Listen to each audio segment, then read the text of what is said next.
Hello, students. Today we're going to talk about Photoshop and we're going to start with the basics. At uunti-unti natin siya, hindi natin siya bibiglain para hindi siya nakakasindak. And sisimulan natin to sa interface and then susundan natin ito ng basic tools ng Photoshop. Okay, so when you click your Photoshop, this is what you're going to see basically. You have the recent files that you have opened. So, yan yung mga recent files na inopen ko. And this is the CC files, whatever that is. No? Pero basically ganyan. So, pag gagawa ka ng document or gagawa ka ng artwork sa Photoshop, laging magsisimula ka ng create new. Okay? And ako, as a standard practice, what I usually do is that I normally use the 1920 by 1080 pixels and the resolution is 100. Yan, ginaganyan ko lang siya. Pero pwede naman yung 72 actually, So, and then you press OK and you're basically good to go. Ngayon, ito yung itsura ng interface ng Photoshop, Nakakasindak siya sa umpisa, pero unti-unti natin para hindi tayo masindak. Okay? So ang Photoshop, ang sabihin na natin ang pinaka ninuno or ancestor ng mga creative softwares or digital illustration softwares like Krita, Sai, and Clip Studio, and so on and so forth. Parang, kumbaga, bago na uso yung mga yan, Photoshop ang ginagamit na pang illustration. Pero originally, ang Photoshop, ginagamit siya for photo manipulation and graphic design. Okay? So, okay. So, more or less, ganito yung interface ng Photoshop mo pag binuksan mo yan. Okay? So, dito sa gitna, makikita mo merong may white area dyan. That's basically the canvas. This is where you draw. This is where you do your stuffs. Okay? Itong Photoshop nga pala, no, bago yung Canvas. 'Di ba sa Canvas kasi you do graphic design, sa Photoshop you do manually. You do the graphic design manually, mano-mano siya. You start from scratch. Hindi katulad sa Canva, may mga prefabricated templates and there are thousands of them, no. So anyway, um ganito ang itsura ng interface ng Photoshop. So you have the tools right here. This is the toolbars. The toolbar, okay? This is the toolbar. So diyan mo matatagpuan yung mga pang-drawing and coloring tools mo. Like brush tool, eraser tool, bucket tool, merong lasso tool. At dito naman sa kabila, yung properties, no? Basically yan yung mga properties ng mga tools dito. Pero more on this as we go on. Unti-unti yung matututunan tong panel dito sa right side kapag umarangkada na tayo sa ating course. Okay? And right here, the layers menu, this is basically where, this is actually where you, alam mo yun, parang yan yung kumbaga, parang yan yung papel. No? Diyan ka nagdo-drawing. Tapos nagre-reflect dito yung drawing mo. So, parang ganun siya. Okay? So, anyway, so ganito yung simula niyan, okay? Ngayon, importante nga pala, no, bago ko magpatuloy, dapat nandito yung brushes at saka yung brush setting. Ngayon, if you're using a Photoshop na wala dyan yun, okay, I suggest pumunta ka sa window, pindutin mo yung brushes tsaka yung brush settings. Yan, para lumitaw yan. Kasi kakailanganin mo yan. Okay? Now, punta tayo dito sa layers. Okay, this is the layer. This is the layers part. This is what we call the background. Okay, background layer. Marami nagkakamali. No, kahit ako nagkakamali, napapadrawing ako diyan. Hindi ka dapat mag-drawing diyan eh. Okay, dapat di ka mag-drawing diyan. As a standard practice, you should add another layer on top of that background layer. Okay, so paano natin gagawin 'yon? Dito, yung tinatawag na new layer. Create a new layer. Pindutin mo yan at may lalabas na layer 1. Okay. So, yan layer 1 na yan, Okay, you can change the name of that layer. So basically kung sanay kang gumamit ng Clip Studio, sanay ka ng gumamit ng Krita or ng Sai, more or less makakapa mo ang Photoshop, no? So ganon. So yan, i-double click mo lang yan, yung layer 1, okay? And then sabihin na natin ang pangalan niya my first layer. Di ba? My first layer. Parang my first romance lang. So, yun yun, ano. So, all right. So, okay. So, dito tayo magdo-drawing. Select mo yung layer na yan. Tsaka ka magdo-drawing sa ating canvas or yung stage, no? Or canvas, no? So, ngayon, bago tayo mag-drawing, uh, or bago tayo gumawa ng character, no? Papakilala ko muna sa inyo yung mga tools, no? I'm going to introduce to you the tools in Photoshop. So, umpisa natin sa pinaka-paborito ko. Yung tinatawag na brush tool. It's right here. Actually, naka-pencil tool siya. Pero by default, ang nakaselect dapat dyan ay yung brush.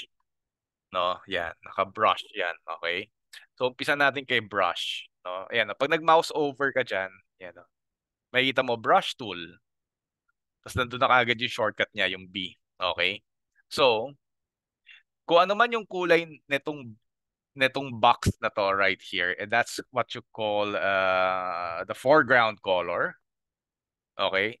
Kung ano man yung kulay niyan, yun yung kulay ng brush. So, magsulat tayo dito. So, right here, ang gamit kong tool ay brush. So, magsulat tayo dito. Brush. Okay? So, yan. Oh. Kita nyo yung sulat ko. Ano siya, no? Ano siya? Black. Bakit? Kasi black yung ano natin black yung square natin dito. Okay, it's color black. Okay. Ngayon, eto ngayon, si brush napapalaki at napapaliit gamit yung tinatawag na bracket keys. Okay? So, merong siyang function na ganito. Okay? Yan, yung bracket keys, matatagpuan yan dun sa keyboards ninyo. It can be found on your keyboards. Now, when you press the right side, this bracket key on your keyboard right here, what happens is that the brush tip enlarges. It becomes thicker. But when you press the left bracket, it becomes thinner. Okay? So, ganyan. Okay? So that's what the brush does. Okay? And aside from that, uh, meron tayong tinatawag na brush settings. Ito yon, brush settings tsaka brushes right there. So pwede nyo pag-eksperimentohan yan. Pwede you can experiment on that. You can explore on that. So let's say we select brush settings. So ayan yung mga tinatawag na brush settings, no? So pwedeng ganyan, pwedeng ito, soft brush ang tawag dyan. Pwede yung may mga pattern na ganyan or yung mga ganyan. Okay? Ito rin, oh. Yung parang mga sprinkler. So, ayan, oh. So, maraming klase. And then you can, ito pwede mong pindutin yung mga yan. Pero, due to the brevity of time, hindi ko muna pipindutin yung mga yan. Pero, ayan, pwede yung paglaruan yung mga yan. Wet edges, noise, brush pose, ganyan. So, huwag kayo matakot kay brush. Masarap siyang paglaruan. Okay? So, bukod pa dyan, meron din tinatawag na brushes right here. So, meron tayong tinatawag na hard round pressure brush. Pwede nyo nga pala itong i-enlarge, hilahin, pababa. Meron yung mga hard round pressure, no? Pwede to. Ito, walang pressure to. Yan. Yan. Okay. Ito rin, pwede rin yan. Pwede kang sumubok ng dry media brushes. Yan, lakihan natin. Oh. Hmm. Yan. and so on and so forth. No, marami din. May wet media. Di ba? Yan. Di ba? Yan. Okay. So, ganyan siya, no? So, yeah, you can experiment on this, no? So, usapang brush tool pa rin. Si brush, meron siyang tinatawag na opacity. At ito yon, yung opacity na yan. The opacity is basically like the translucence of it, no? Pag sinabi yung opacity, yung solidity niya, yung opaqueness niya. Opacity comes from the word opaque, no? Opaque. Ibig sabihin gaano siya ka-opaque, gaano siya ka-solid. Pag binawasan mo yung value niyan, no, let's say ito, binawasan mo yung value. Ang mangyayari sa black na brush mo, nagiging parang gray siya. Kasi medyo nagiging translucent siya to the point na kita mo yung background layer. Okay, so pag yan, pinatungan mo pang ganyan, para siyang may cellophane. No, para nagiging cellophane yung drawing mo. No, nagiging cellophane siya. Ayan. Okay. So pag dinecrease mo pa yan, edi mas lalong magiging ano yan, transparent na halos. Pag siniro mo yan, wala ka na madodrawing dyan, 'di ba? Yan. At by the way, payo ko lang sa inyo, etong smoothing, tanggalin nyo yan. Pero kung gusto may smoothing, okay lang naman din. Pero ako hindi ko ginagamit yan. Nakakabagal kasi yan eh. Yung smoothing kasi ni Photoshop, hindi siya kasing ganda nung kay Sai. Kung familiar kayo kay Sai, no? Yung Paint Tool Sai, it's a Japanese painting software. So ayan, yan basically si brush. Tapos pwede mo palitan ng kulay, punta ka dito, ayan, slide ka lang diyan, boom. Oh, gusto mo pa ng iba? Green. Okay. Gusto mo ng ibang pattern? Yan. Up to you, no? Ayan. Paglaruan mo lang. Di ba? Hmm. Di ba?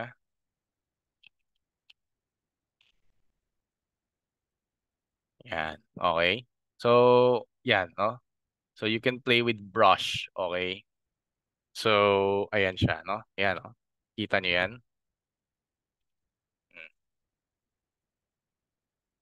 Hmm. Para tayong gumagawa ng abstract. Para tayong gumagawa ng abstract art. Okay. So, ayan, ganyan, ano? So, now, aside from that, no, meron tayong tinatawag na eraser, no? So magsusulat lang ako gamit itong hard round, no? Kasi ginagawa kong brush tool or ginagawa kong parang canvas itong ano itong ano natin, itong Photoshop. So, meron tayong tinatawag na eraser. Okay.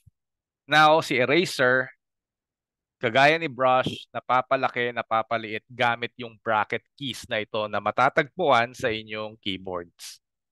No, sa inyong computer keyboard. Okay? So, napapalaki. Ay, brush yung gamit ko. Nagkamali ako. Yan, no? So, eraser. Ito yon. Ito yung eraser na yan. Right here. Ito yung brush kanina. Ito yung eraser. So, napapalaki.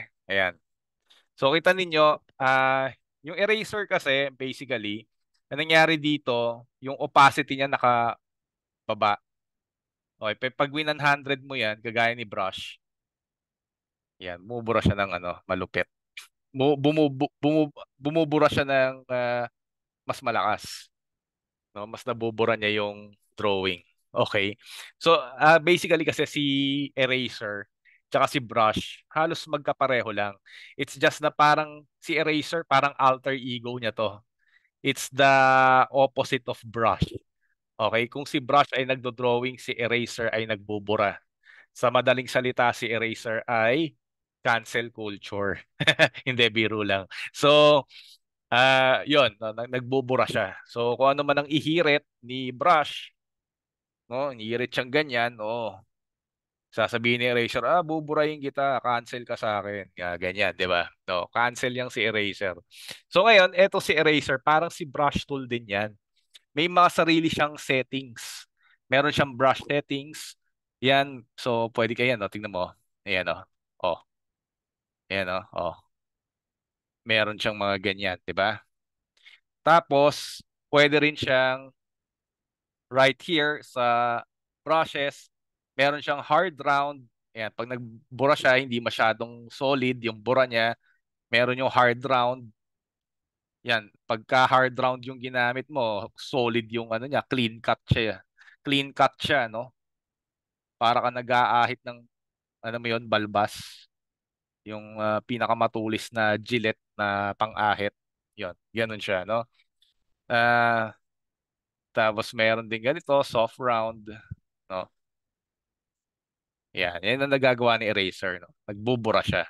And of course, gaya nga na nabanggit ko kanina, si Eraser may sarili din siyang opacity na pwede mong i-alter, pwede mong i-edit yung ano niya, opacity niya, no? Pwede mong i-toggle yung kanyang value. Yan, para pag gaganyan, uh, hindi malakas yung bura niya, no? So, ayan, ganyan lang. Pero pagka sinobra mo pa, ayan, bubura na siya. Pero might as well, increase mo na lang yung value. So, ganyan. So, yan si brush at saka si eraser. Okay?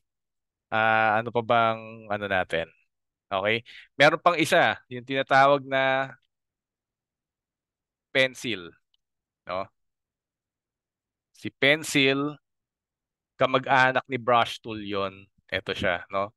Pero hindi ko siya masyadong ginagamit, no? Pero ayan si pencil. So kagaya rin ni brush, eraser, tsaka ni etong si pencil, kagaya ni brush at tsaka ni eraser, napapalaki, napapaliit gamit ang bracket keys. Ayan.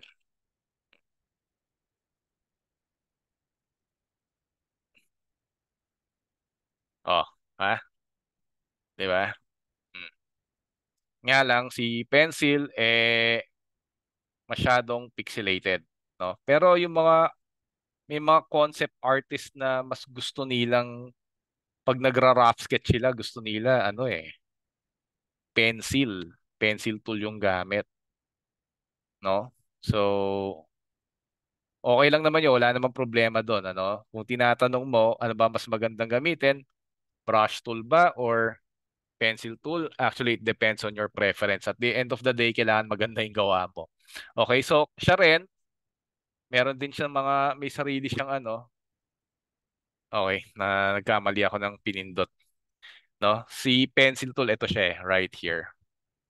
So, meron din siya mga sariling settings, no? May mga sarili siyang settings dyan. Yan. So, kamukha lang din nung kay brush tool. So, ayan. Okay. So, ayan ang ating brush, eraser, and pencil. So, sa susunod nating video, pag-uusapan natin yung iba pang tools ng Adobe Photoshop. Okay? So, I'm gonna see you in the next video. Goodbye for now.